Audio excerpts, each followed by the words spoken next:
सगळ्यांच्या शब्दामध्ये आभार मानणं माझ्याकडून शक्य नाही, परंतु आजच्या विवाह सोहळ्याबद्दल साखरपुड्याची चर्चा जशी महिनाभर चालली तशी ही चर्चा 1 वर्षभर आरामशीर चालेल। आणि बऱ्याच लोकांची शंका आहे की इंद्रिकर महाराजांनी मुलीचं लग्न का एवढं मोठं काय केलं। तर लोकांचा पहिला एक शंका आहे की इंद्रिकर महाराज लोकांना सांगतात की लग्न साधे करा आणि स्वतः मोठा केला। त्याचं उत्तर असं आहे, ज्याची परिस्थिती आहे, ज्याला संतांनी दिलाय आणि ज्याच्यावर ज्ञानोबरायांची कृपा आहे त्याने जरूर करावं। पहिली शंका आहे। दुसरी एक ओरड आहे की एवढे आज जरा जेवण झालं त्यात 2-3 कमेंट पडल्या जेवणाच्या की इंद्रिकर महाराज एवढं जेवण घालतात, मग त्यांनी मठ्ठ्यावर मी बोलतो, मग त्यांनी मठ्ठा केला का? तर पहिला प्रश्न तो मठ्ठा मी माझ्या सगळ्या कार्यक्रमातून वजा केला, म्हणजे त्याच्याबद्दल बोलायचं तुम्हाला राईट नाही। दुसरी गोष्ट, बऱ्याच लोकांनी गुलाबजामुनची चर्चा केली, तो लांब असावा। मी गुलाबजामू केलाच नाही, हा दुसरा मुद्दा केला।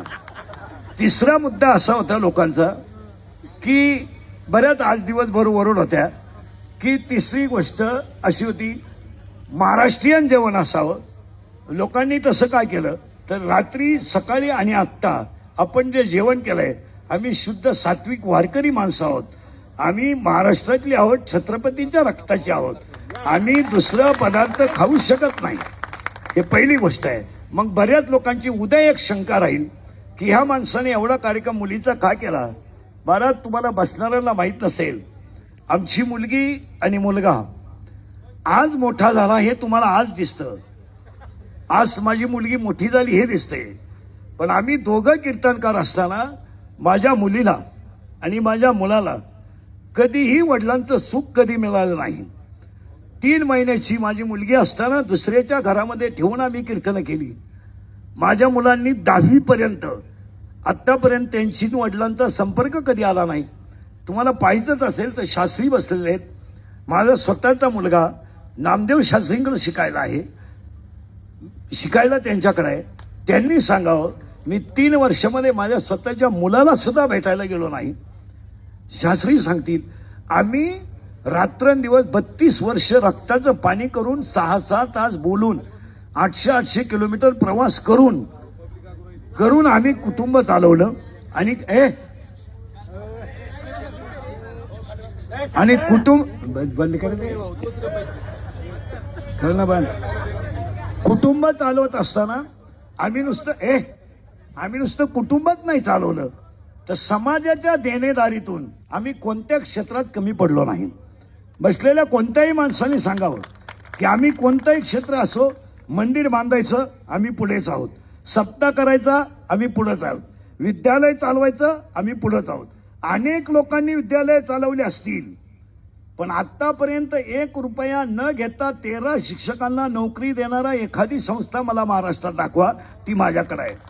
की ज्यांच्या माझ्याकडे 15 लोक काम करतात, 1 रुपया न घेता मी विद्यालय घेतलं आणि आतापर्यंत विद्यालयाला 5वी ते 10वी पर्यंत चाचणीची फी सुद्धा नाही असं विद्यालय मी चालवतो।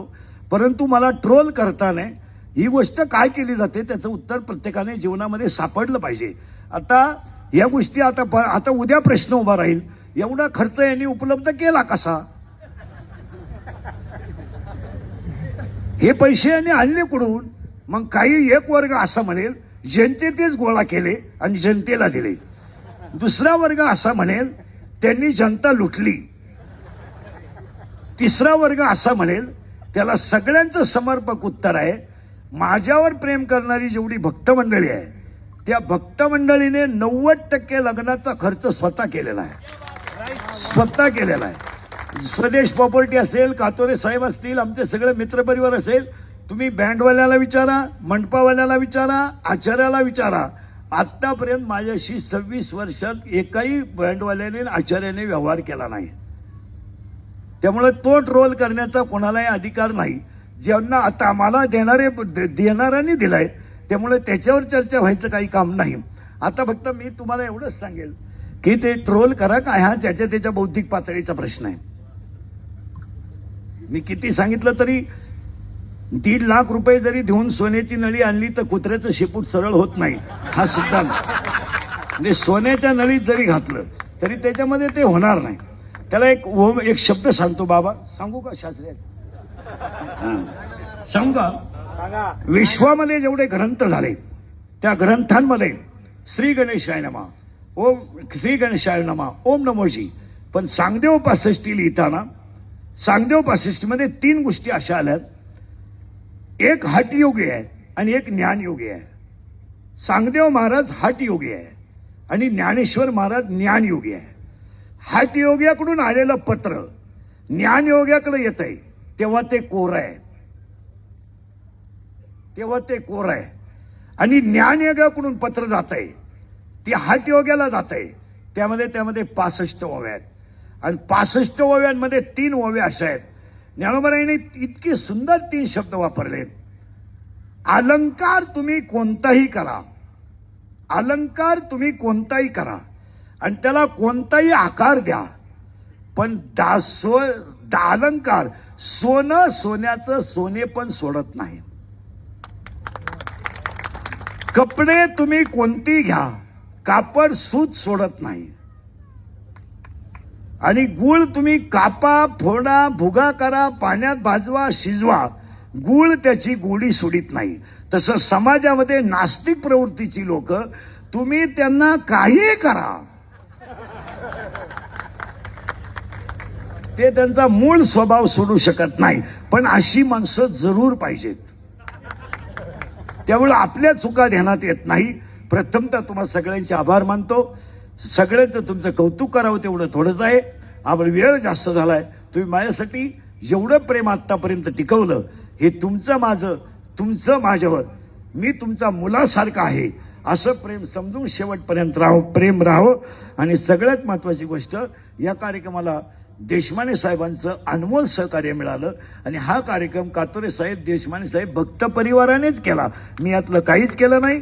याच्यानंतर गुरुवारी शास्त्रींचे आशीर्वाद होतील आणि लंगत मंगलाष्टक होतील. एक विनंती